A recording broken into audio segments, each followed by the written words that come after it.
गोपीनाथपुर रे पंचायत स्तरीय सचेतन शिविर कलाहांडी जिला थुआमू रामपुर ब्लॉक अंतर्गत गोपीनाथपुर पंचायत ठारे अनुष्ठित होईछि आम ओडिशा नवीन ओडिशार पंचायत स्तरीय सचेतन शिविर।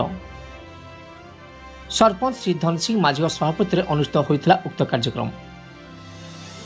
मुख्य अतिथि भावे ब्लॉक अध्यक्ष श्री दयानंद माझी, सम्मानित अतिथि भावे विधायक ब्लॉक प्रतिनिधि श्री माणिक चंद्र नायक, एई श्री दिलीप पटेल, नोडाल अफिसर श्री देवेंद्र कुमार महानंद, जिला परिषद सभ्या प्रमीला माझी, स्थानीय समिति सभ्या मुनीन्द्र देई एवं समस्त वार्ड मेंबर माने उपस्थित थे।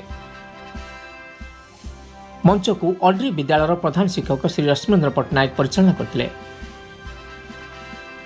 थुआमू रामपुर महेश्वर बाग रिपोर्ट।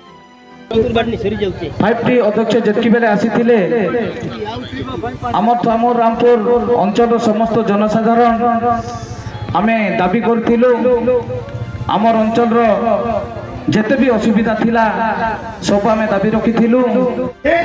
5 लक्ष टका नाइ टिके ठीक होइछि बड़ बड़ डाक्टरखाना ओडिसा रो जेते बड़ डाक्टरखाना कटक बड़ मेडिकल हो, एम्स हो, अमरी हो, कलिंग हो, अपोलो हो, सोम हो, बुर्ला मेडिकल हो, आपनकर परमपुर मेडिकल हो, कोरापुर मेडिकल हो, एता बड़ बड़ डाक्टरखाना रे जेते